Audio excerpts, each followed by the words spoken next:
जयपुर में एक व्यक्ति रहते थे, उनका नाम था घाटम।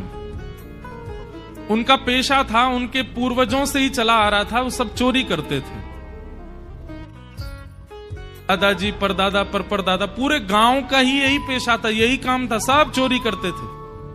जयपुर से आमेर जाते हैं तो बीच में कनक घाटी, वहीं श्री घाटम दास जी रहते थे।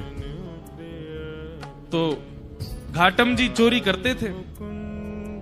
एक बार रात में बैठे थे चोरी करने के लिए, तो उस दिन कोई व्यक्ति तो मिला नहीं उनको मालदार, लेकिन झोला लिए हाथ में और जटाएं बांध करके कोई संत वहां से जा रहे थे। घाटम जी बेचारे 2 दिन से तो उनको कुछ चोरी हुई नहीं थी, फिर भी मन में विचार करने लगे, तो महात्मा है, इनकी क्या चोरी करूं मैं, कोई बात नहीं, चोरी नहीं करता हूं, प्रणाम कर लेता हूं जाके। और घाटम जी उनके मार्ग पर आ गए और अर्धरात्रि का समय, घनघोर अंधेरा, प्रणाम किया। महात्मा रुक गए, बोले अरे खुश रहो वत्स, क्या नाम है, नाम आदि पूछा, कहां रहते हो, स्थान बताया, क्या करते हो। घाटम जी बोले मैं चोरी करता हूं। महात्मा को ये बात बड़ी बढ़िया लगी कि इसने छुपाया नहीं मुझसे, सत्य बोला। बोले चोरी क्यों करते हो भाई, चोरी डकैती करना ये अच्छी बात नहीं है, मत किया करो, अच्छा काम नहीं है। बोले महाराज काम तो अच्छा नहीं है मैं जानता हूं, पर ये तो मेरे परिवार का पेशा है, मेरे पूर्वजों से चली आ रही है चोरी, हमारा परिवार इसी में ही निपुण है। मेरा बेटा है अभी 5 साल का, उसको भी तैयारी करा रहा हूं मैं, उसको भी सिखा रहा हूं कैसे जाना चाहिए, क्या क्या आयुध संग लेके जाने चाहिए, किस प्रकार लोगों को देख करके समझ जाना चाहिए मालदार है कि नहीं है। महात्मा को चिंता हो गई। बोले अगर मैं इसको कुछ सिखा करके नहीं गया और इसका जीवन परिवर्तित करके नहीं गया, तो इस मार्ग से निकलना मेरा दुष्कर हो जाएगा। ठाकुर जी ने मुझे इस मार्ग से भेजा है, इसका मतलब ठाकुर जी चाहते हैं कि इसको मैं कुछ बताऊं। महात्मा जी ने उसको बैठाया, बोले सुनो ये घाटम, तुम चोरी मत किया करो, तुम छोड़ दो चोरी। बोले महाराज जिसके रग रग में, जिसके रक्त में चोरी हो, वो कैसे छोड़ सकता। अरे हम तो ऐसे हैं, परिवार में भी हम लोग रोटी भी पानी हो तो हम चोरी करके ही पाते हैं, हम रसोई में मांगते नहीं रोटी दे दो, हम वहां भी चुपके से ही जाते हैं। इतना ज्यादा हम लोगों में चोरपन घुस चुका है कि अब ये निकल नहीं सकता। महात्मा थोड़े व्याकुल थे, तो घाटम जी बोले भगवान आप देखिए व्याकुल मत होइए, मैं भी विवश हूँ कि मैं नहीं छोड़ सकता चोरी, पर हाँ चोरी के अलावा जो कहोगे वो करूंगा। महात्मा ने विचार किया, महात्मा बोले ठीक है 4 बातें लिखो। सबसे पहली बात, तुम सत्य बोलोगे। घाटम जी बोले ठीक है, आज के बाद चाहे कुछ हो जाए मैं सत्य ही बोलूंगा। दूसरी बात लिखो, संत जनों का खूब सम्मान करोगे, आदर करोगे। बोले जी महाराज। तीसरी बात लिखो, जो भी लाओगे घर में, चाहे चोरी करके लाओ, चाहे प्रेम से लाओ, कमा के लाओ, सबसे पहले ठाकुर जी को निवेदित करोगे, उसके बाद स्वीकार करोगे। बोले जी। और चौथी और अंतिम बात, कहीं मंदिर दिख जाए, मठ दिख जाए, आश्रम दिख जाए, संत दिख जाए, 100 काम छोड़ के चोरी करके भाग रहे हो, सिपाही पीछे पड़े तो भी रुकोगे, प्रणाम करोगे, फिर जाओगे। घाटम बोला जो आ गया। अब ये 4 बात मेरे लिए अध्यादेश हैं, आदेश नहीं है, अध्यादेश है। चाहे दुनिया इधर उधर हो जाए, मैं इन 4 बातों को कभी नहीं छोड़ूंगा। संत बोले ठीक है। तो घाटम जी ने अपने गुरु की आज्ञा मान ली, बोले 4 बातें मुझे करनी। बाबा जी, एक बार कुछ संतों की टोली जा रही थी, घाटम जी ने देख लिया, दौड़ करके गए, चरणों में निवेदन किया मेरे घर आ जाइए, प्रसाद पा लीजिए। संत बोले ठीक है। अब घर पहुंच गए। अब लेकिन घाटम जी के घर पे व्यवस्था कुछ नहीं थी भोजन की। पत्नी से कहा 5 मूर्ति आई हैं, भोजन बनाओ।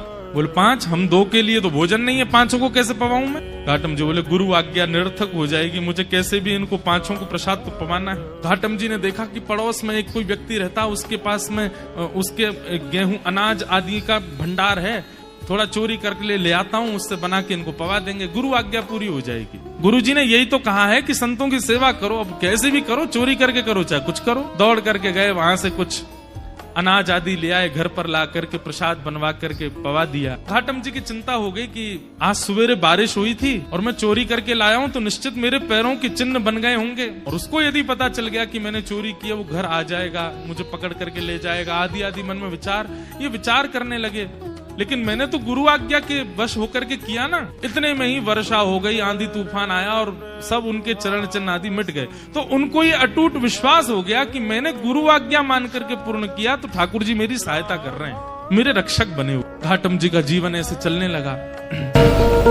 गुरु पूर्णिमा का समय था, घाटम जी ने मन में विचार किया, मेरे गुरु ने मुझको सब कुछ प्रदान किया, इस बार गुरु दक्षिणा के रूप में ऐसी कोई वस्तु या इतना धन कुछ दूं गुरुदेव के यहाँ कि वर्षों तक भी अगर मेरे यहाँ से सेवा ना जाए तो गुरु जी को दिक्कत ना हो, मेरी तरफ से ऐसा रहे कि हाँ परिपूर्ण हो गई सेवा। उसके लिए एक बड़ी चोरी कर लेता हूँ, उसके बाद फिर मैं धीरे धीरे छोड़ ही दूंगा। एक बड़ी चोरी करता हूँ, उससे जो धन आएगा गुरुदेव को दे दूंगा। और घाटम जी ने विचार किया क्या चोराऊं। तब उन्होंने विचार किया, बोले कि यहाँ आमेर का जो राजा है इसके घोड़े बड़े कीमती हैं और उनमें भी एक काला अश्व है, काला घोड़ा है, वो सबसे ज्यादा कीमती है, ऐसा पूरे भारत में नहीं है। यदि उसको मैंने चोरी कर लिया और उससे जो धन आएगा वो यदि मैंने गुरुदेव को दिया तो आजीवन मुझे जितना देना चाहिए उतना एक बार में ही दे दूंगा मैं गुरुदेव को।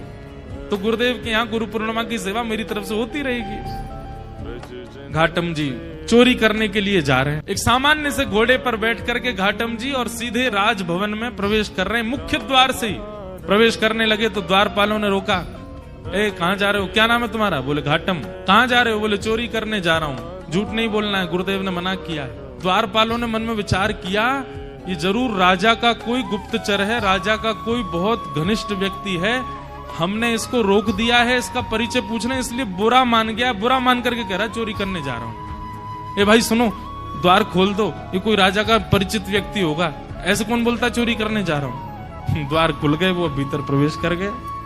भीतर प्रवेश करके घुड़साल में गए, वहां सबसे महंगा घोड़ा जो काला अश्व था उसको खोल लिया, बैठ गए, लेकर के बाहर आने लगे, खुले में ही सबके सामने बाहर की ओर जाने लगे। तो द्वारपालों ने कहा ये तो राजा का घोड़ा है, ये क्यों ले जा रहे हैं? फिर भैया ये काला अश्व कहाँ लेके जा रहे हो? बोले चोरी करने आया था, चोरी कर ली, अब चोरी करके ले जा रहा हूँ। द्वारपाल बोले ये तो कुछ ज्यादा ही बुरा मान गया है, ऐसे कौन बोलता है? अरे भैया द्वार खोल दो, इनको जाने दो। रोको नहीं। उनका सत्य और वहां द्वारपाल का उसके प्रति ये भाव रखना कि बुरा मान गए, वो ऐसा फिट हुआ कि किसी को शंका ही नहीं हुई कि ये चोरी कर रहे हैं। घोड़ा लेकर के चले गए और उसी समय राजा ने आज्ञा की मेरे घोड़े तैयार करो, मैं भी जाऊंगा कहीं, ऐसा उसने आज्ञा की। जाके देखा तो काले अश्व थे नहीं। अफरा तफरी मची। जब द्वारपालों के कान में बात पहुंची तो उन्होंने हल्ला किया कि अरे एक व्यक्ति आया था, आकर के इतना सत्य बोल के, वो तो बोल के गया मैं चोरी करने आया हूँ, चोरी करके ले भी गया, तुमने रोका क्यों नहीं? बोले महाराज हमको लगा कि ऐसे कौन बोलता है, चोर कभी ये बोलता मैं चोरी करने आया हूँ, लेकिन वो सत्य बोल रहा था तो हमको लगा आपका कोई गुप्तचर है, आपका कोई घनिष्ठ है, इसलिए हमने रोका नहीं उसको, ले गया वो। सैनिकों को भेजा, जाओ पकड़ लो उसको, घोड़े लेके आओ।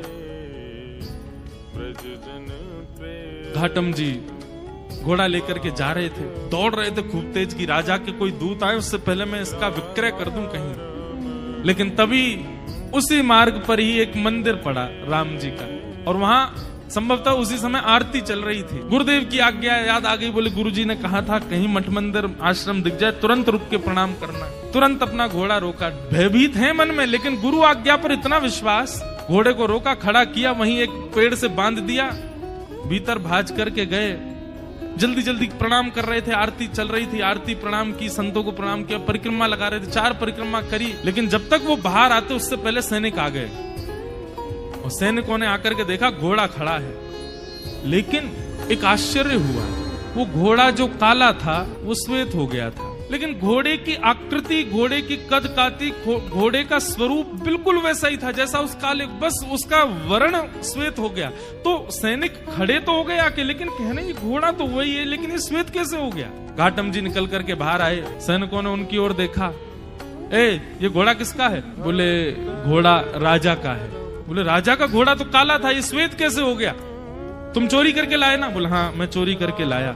ये श्वेत कैसे हो गया? बोले ये तो मुझे नहीं पता, क्योंकि मैंने जब बांधा था तब तो काला ही था। ये श्वेत कैसे हुआ ये तो मुझे नहीं पता। अरे तुझे नहीं पता, ऐसा कैसे बोल सकते हो? बोले मैं सत्य बोल रहा हूं, मुझे लगता है मैंने जिनको निवेदित किया उन्होंने इसको श्वेत कर दिया। सैनिक बोले क्या बोल रहे हो ये?